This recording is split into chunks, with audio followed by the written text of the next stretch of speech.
Cordiais saudações em nome de Jesus. Com a permissão e com a bênção de Deus, nós iniciamos mais uma apresentação da série Assuntos Polêmicos e Diversos. Hoje nós vamos tratar de um assunto, de uma questão muito interessante: namoro-corte. Já o segundo enjoque que eu fui, o primeiro eu nem lembro, acho que foi o ano de 2012, se eu não me engano, que é falado sobre esse namoro, o namoro-corte. E está em evidência, está em alta falar no meio religioso, no meio cristão, falar e tratar dessa questão. Então, já venho pesquisando, fazendo alguns levantamentos, e eu vou tratar dessa questão, manifestar o meu posicionamento, o meu entendimento nessa discussão. Bom, a Bíblia, ela fala de duas situações. A primeira situação está lá no Antigo Testamento, fala sobre a situação ou o ato de desposar. Um homem podia desposar uma mulher. O que significava, qual o sentido disto lá naquele contexto social do povo de Israel? Tomava a mulher para um compromisso que antecedia o casamento. Algo semelhante, algo parecido dentro do nosso contexto social atual, e é muito interessante nós trazermos para a nossa realidade atual, senão perde o sentido claro e evidente. Algo parecido com o noivado. Então, a mulher, ela ficava já, ela entrava no estado de compromisso com aquele homem. Eles não estavam ainda em situação de casamento, mas já estavam comprometidos um para o outro. Deuteronômio, capítulo 22, versículo 23, fala para nós algo muito interessante. Vamos ler. Se houver moça virgem, desposada, e um homem a achar na cidade e se deitar com ela, então trareis ambos à porta daquela cidade e os apedrejareis até que morram. A moça, porquanto não gritou na cidade, e o homem, porque humilhou a mulher do seu próximo. Assim eliminarás o mal do meio de ti.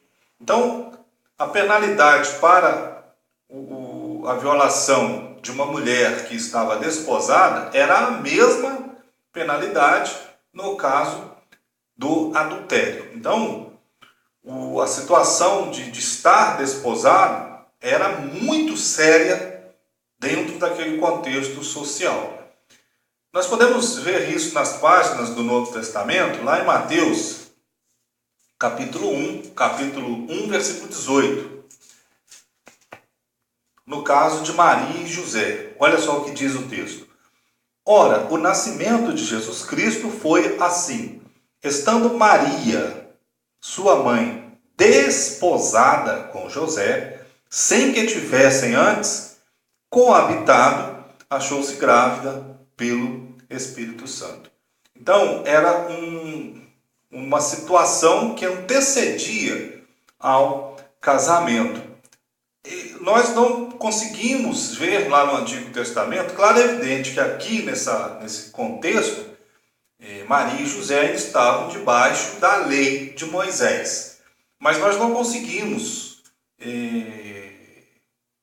muitas informações sobre as características do desposamento. Desposamento, entre aspas, ou do ato de desposar. O Novo Testamento não nos fornece muitas informações sobre essa situação. Fato é que naquele contexto da nação de Israel, que estava debaixo da lei de Moisés, havia um relacionamento que antecedia o casamento e era chamado ali o ato de desposar, ou, como eu falei, o desposamento entre aspas. Então, Jesus, ele fala lá em Mateus capítulo 19,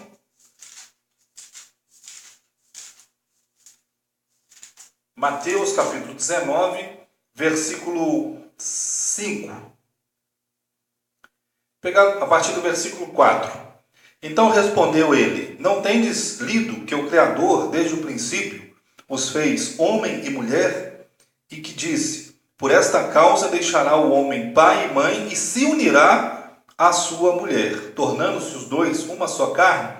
Então observe essa transição. Deixará o homem, pai e mãe, e se unirá à sua mulher. Parece que é direto. Não existe aí uma fase de reconhecimento. Não existe aí um relacionamento intermediário. Se nós lermos esse texto fora do contexto ou de forma isolada, nós vamos entender que deve-se apenas sair do lar ali para constituir uma família. Mas, dentro do contexto do povo de Israel, como nós lemos, havia a situação do desposamento. Mas, importante, o apóstolo Mateus não está ensinando algo para os cristãos ali que devem desposar a mulher antes de se casar. Nenhum dos apóstolos, nenhum dos discípulos inspirados deixou algo registrado tratando dessa questão, especialmente o apóstolo Paulo. Pode pegar as cartas, as epístolas do apóstolo Paulo, que você não vai ver nada tratando dessa questão. Esse é o ponto principal. A Bíblia não trata. A Bíblia não fala sobre o namoro. Quais as características desse namoro. Então, o que nós vamos falar? O que nós vamos recomendar? Bom, ela fala sobre o casamento. A única união homem e mulher que fala, de forma direta, lá nas cartas do apóstolo Paulo, é sobre o casamento, a realidade do casamento. Mas essa fase que antecede o casamento, nós não temos muitas informações, não é mesmo? Mas aí, como fica? O namoro, dentro do nosso contexto social, o contexto da sociedade brasileira, ele acontece de uma forma muito aberta. Hoje nós temos aí namorados que moram juntos, pessoas que já praticamente vivem juntas, sem o compromisso do casamento. Isso é proibido. Isso não é permitido, melhor dizendo. Isso não é atitude de servos de Deus. Só pode passar a morar juntos a partir do momento que assume o compromisso do casamento. Fora isso, não pode. Então, o que eu vou dizer sobre esse namoro corte? Bom, a Bíblia não fala, o Novo Testamento não fala absolutamente nada. Então, alguns tentando proteger os irmãos, eles começaram a formalizar alguns princípios, algumas recomendações. Eu até perguntei para o irmão Rui, o evangelista Rui, que ministrou palestra no Enjoque passado, 2017. Mas é aí, é doutrina? O que namoro corte? Ele falou, não, é um princípio. Então, quando entra nesse campo do princípio, é porque não tem como enquadrar. Por exemplo, lá no Enjoque, não é permitido não é permitido o namoro, né? Dois namorados ali não podem ficar se beijando, se abraçando, eles não permitem que isso aconteça. E salvo engano, acho que até também os casados, né, por uma questão de situação ali, de momento, então recomenda-se que aos casados também que evitem, né, ficar ali nos beijos. Então, eu não tenho certeza dos casados, eu não tenho muita certeza, mas os namorados, aqueles que namoram mesmo firme, fora dali dão beijo, amassos, né? Aquele namoro bem caliente. Então lá dentro isso não é aceitável. Eles recomendam e trabalham muito em cima dessa questão. Por que que assim o fazem? Por que que ali dentro? Claro que é regra do acampamento. Regras nós não discutimos. Mas por que que a igreja fora não combate? Por exemplo, o beijo ele é permitido no namoro? Alguns entendem que o beijo ele é o start inicial para o ato sexual e que ele já faz parte do ato sexual e enquadram inclusive em fornicação. Fornicação, é isso mesmo. Então, e aí, o que eu vou falar sobre isso? Você pode ter um relacionamento desde que não pratique a fornicação.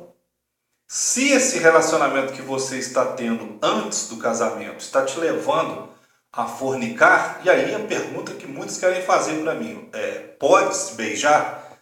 Pode, desde que você não fornique. Se você beijar sem fornicar, não vejo nenhum problema. Mesmo porque a gente não pode começar a colocar certas regras, porque senão nós vamos... tem muito espaço ainda, tem espaço para princípios, para roupas, nós podemos definir, fazer uma lista de roupas que podem. Então, nós não podemos invadir a liberdade das pessoas. Então, o que eu digo? Qual que é o meu posicionamento? Não pode ocorrer nesse relacionamento que antecede o casamento a fornicação. Se o beijo vai levar você a fornicar, e as chances são imensas, nós sabemos o nível, ou nós sabemos o que acontece em certos namoros, não é mesmo? Não precisamos nem entrar em um detalhe aqui tratando dessa questão. Então, o relacionamento saudável e ideal aos olhos de Deus é aquele que evita ou que não permite que aconteça ali a fornicação, aquele ato, o ato sexual em suas diversas fases, e como eu disse, para alguns o beijo já é uma fase do ato sexual, já é o início, já é o start para o ato sexual. Então, nós recomendamos, eu vejo de forma até interessante, esses irmãos que defendem esse namoro curto. Eu não prefiro nem dar nomes ou identificar o namoro, eu prefiro colocar como relacionamento, relacionamento que antecede o casamento. O noivado também está nessa, mas hoje na nossa sociedade, ninguém noiva de cara. Primeiro você começa ali um relacionamento amistoso, já acontece ali alguns beijos e algo mais, mas ninguém entra de cara ali no noivado. Mas pela Bíblia, pelo Novo Testamento, a fornicação ela é proibida, deve ser evitada. Está lá em Atos, capítulo 15, versículo 29. E Atos, capítulo 15, versículo 20 também fala sobre a questão das relações sexuais ilícitas, claro, evidente, algumas traduções aí traduzem também como fornicação. Mas escreve-lhes que se abstenham das contaminações dos ídolos, bem como das relações sexuais ilícitas, da carne de animais sufocados e do sangue. Então, relações sexuais ilícitas, trocando em miúdos, são todo tipo de relação extra-casamento. Relação sexual fora do casamento é relação sexual ilícita. Então, nós vamos ver alguns textos aí onde o apóstolo Paulo vai trabalhar a questão da prostituição, a questão da fornicação, como eu falei, mas, de forma geral, trocando em miúdos, toda relação sexual fora do casamento é relação sexual ilícita. Então, os mais radicais, eles vão dizer o seguinte, que nem beijo pode acontecer no namoro. É uma questão assim, é um assunto que é muito fácil nós radicalizarmos, né? Se nós pegarmos algumas sociedades orientais, nós vamos observar claramente isso.